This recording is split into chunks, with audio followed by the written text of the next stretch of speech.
अमेरिकी सदर Donald Trump ने फौज को ईरान पर ताज़ा हमलों का हुक्म दे दिया। अमेरिकी अखबार वॉल स्ट्रीट जर्नल का दावा। रिपोर्ट के मुताबिक हमले हफ्ते के एहतिताम तक किसी भी वक्त किए जा सकते हैं। अमेरिका और इसराइल ईरान की तवानाई तनसीबात पर हमले का मंसूबा बना रहे हैं। इन हमलों का मकसद ईरान को मुज़ाकरात की मेज पर लाना है। ईरान पर हमले अमेरिका और इसराइल मुश्तरका तौर पर करेंगे।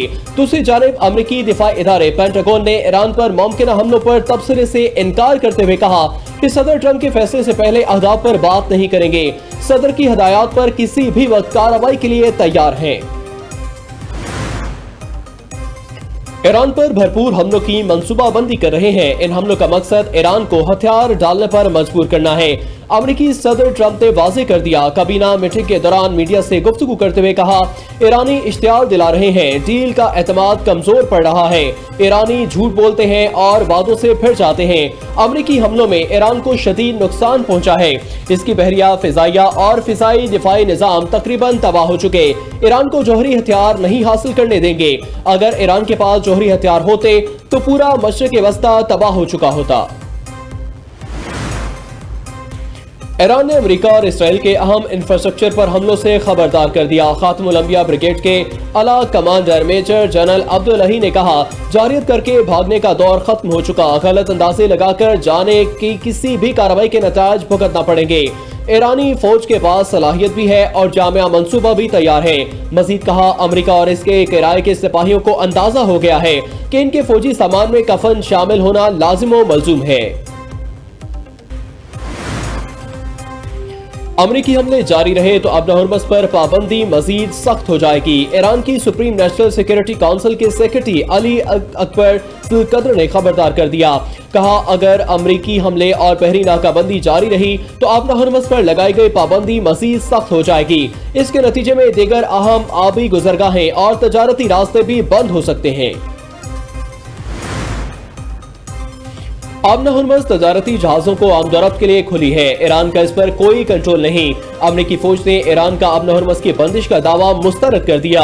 अमेरिकी सेंट्रल कमांड ने सोशल मीडिया प्लेटफॉर्म एक्स पर जारी बयान में कहा, ईरान के दावे मुस्तरद करते हैं। कहा, 4 माह के दौरान हजारों जहाज इस बैनुल कौमी आबी गुजरगाह से गुजर चुके हैं। इससे कबल ईरान ने दावा किया था कि उसने अब होर्मुज़ से निकलने की कोशिश करने वाले 2 जहाजों को रोक दिया है।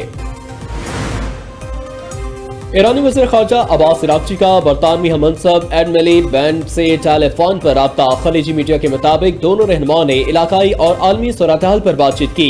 एडमिरल वैन ने अराग़ची पर वाज़ेह किया कि ईरान के खिलाफ जंग में बरतानिया शरीक नहीं, बरतानिया मसले का सियासी हल चाहता है। अमेरिका ने ईरान की सबसे बड़ी एयरलाइन और उससे मुल्हिका आलमी कंपनियों पर पाबंदियां लगा दी। रिपोर्ट्स के मुताबिक ईरानी महान एयर पर पासदारान इनकलाब की मामलत के इल्जाम में पाबंदी आयद की गई।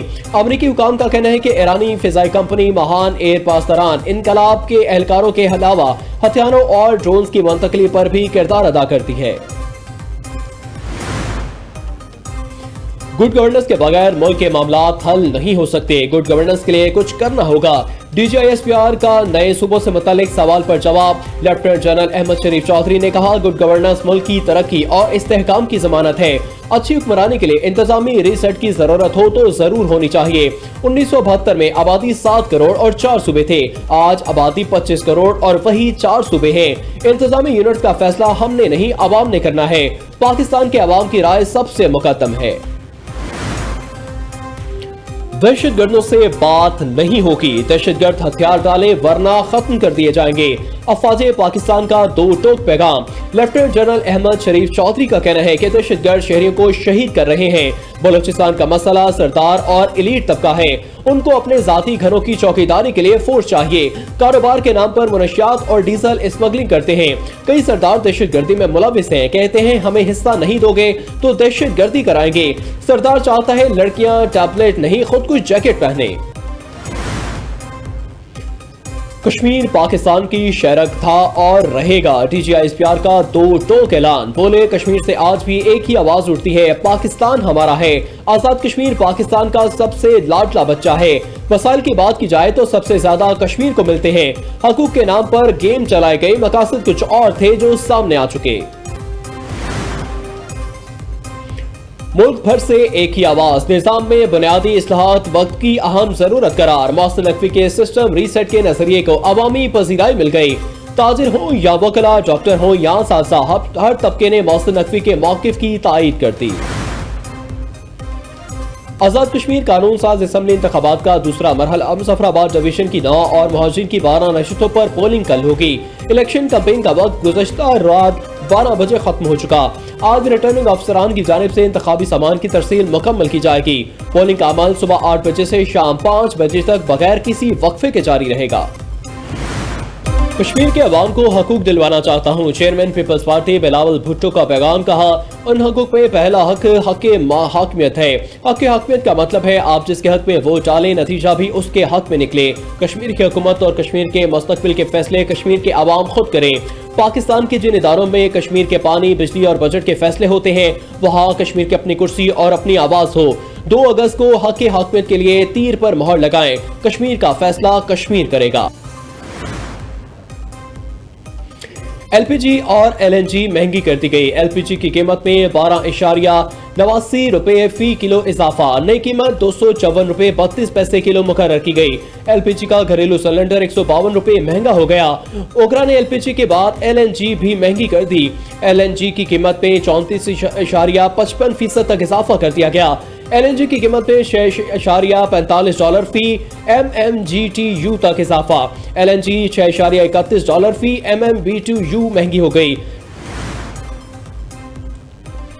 दरिया सिंध में कालाबाग चश्मा के मुकाम पर निचले दर्जे का सैलाब। पीटीएमए के मुताबिक दरिया चिनाब, जेहलम, रावी और सतलुज में पानी का बहाव नॉर्मल सतह पर है। नारोवाल के मुकाम पर नाला बसंतर और नाला बईन में निचले दर्जे का सैलाब। डेरा गाजी खान और रोद कोहियों में भी पानी का बहाव नॉर्मल हो गया। मानसून बारिशों का चौथा सिलसिला 5 अगस्त तक जारी रहने की पेशगोई। शहरियों को दरियाओं, नहरों और नदी नालों के तरफ सैर व तफरीह से गुरेज की हदायत। मुल्क में मानसून का नया स्पेल बरसने को तैयार। बारिशें बरसाने वाली हवाएं मशरकी और वस्ती इलाकों में दाखिल होने लगी। इस्लामाबाद और कराची में आइंदा 24 घंटों में गरज चमक के साथ बारिश की पेशगोई। कश्मीर और खैबर पख्तूनख्वा में भी बादल बरसने की नवीद सुना दी गई। महकमे मौसमियात के मुताबिक बारिशों का सिलसिला आइंदा 2 से 3 रोज तक जारी रहेगा। इस्लामाबाद में आवाम की सहूलत के लिए एक और बड़ा मंसूबा। एक्सप्रेसवे की खस्ताहाल सर्विस रोड की बहाली व कुशादगी के मंसूबे पर तरक्याती काम शुरू।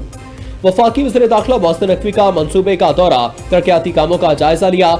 वज़ीर दाखिला ने मंसूबे को चंद माह में मुकम्मल करने का हुक्म दिया। कहा, मंसूबे की तकमील में रफ्तार, मयार और शफाफियत पर कोई समझौता नहीं किया जाएगा। मंसूबे की तकमील से इस्लामाबाद के दर्जनों आबादियों को फायदा पहुंचेगा। हाईवे पर ट्रैफिक के दबाव और रश में नुमाया कमी आएगी। भावलपुर से ताल्लुक रखने वाले MNA मलिक इकबाल चन्नड़ इंतकाल कर गए। Malik Iqbal deputy speaker Punjab assembly Malik Zaheer Iqbal के वालिद थे। MNA मलिक इकबाल चन्नड़ का ताल्लुक मुस्लिम लीग नून से था। वज़ीर आज़म शहबाज शरीफ का रुकने कौमी असेंबली मलिक इकबाल चन्नड़ के इंतकाल पर इजहार अफसोस। लाहौर में हजरत दाता गंजबख्श अली हजवेरी के सालाना उर्स की तैयारियां। उर्स की 3 रोज़ा तकरीबात के लिए ट्रैफिक एडवाइजरी प्लान जारी। SSP सिटी जोन मकसूद लोन की निगरानी में 5 DSPs, 111 ट्रैफिक इंस्पेक्टर्स, 900 वार्डन्स तैनात। ज़ायरीन की गाड़ियों की पार्किंग के लिए 5 पार्किंग स्टैंड भी मुख्तस कर दिए गए। कॉमनवेल्थ गेम्स के जैवलिन थ्रो फाइनल में पाकिस्तान के अर्शद नदीम अपने एजाज का दिफा करने में नाकाम रहे। फाइनल में अर्शद नदीम 12 एथलीट्स में 9वें नंबर पर आए। श्रीलंका के रमेश पाथिरनाग ने कॉमनवेल्थ गेम्स का गोल्ड मेडल अपने नाम कर लिया। पाकिस्तानी बॉक्सर फातिमा ज़हरा ने कॉमनवेल्थ गेम्स में कांसी का तमगा जीत लिया। फातिमा ज़हरा कॉमनवेल्थ गेम्स की तारीख में बॉक्सिंग में तमगा हासिल करने वाली पहली पाकिस्तानी खातून बन गई। ग्लासगो में जारी कॉमनवेल्थ गेम्स में बॉक्सिंग के 60 किलोग्राम कैटेगरी के सेमीफाइनल में पाकिस्तान की फातिमा ज़हरा को कैनेडियन बॉक्सर ने शिकस्त दी।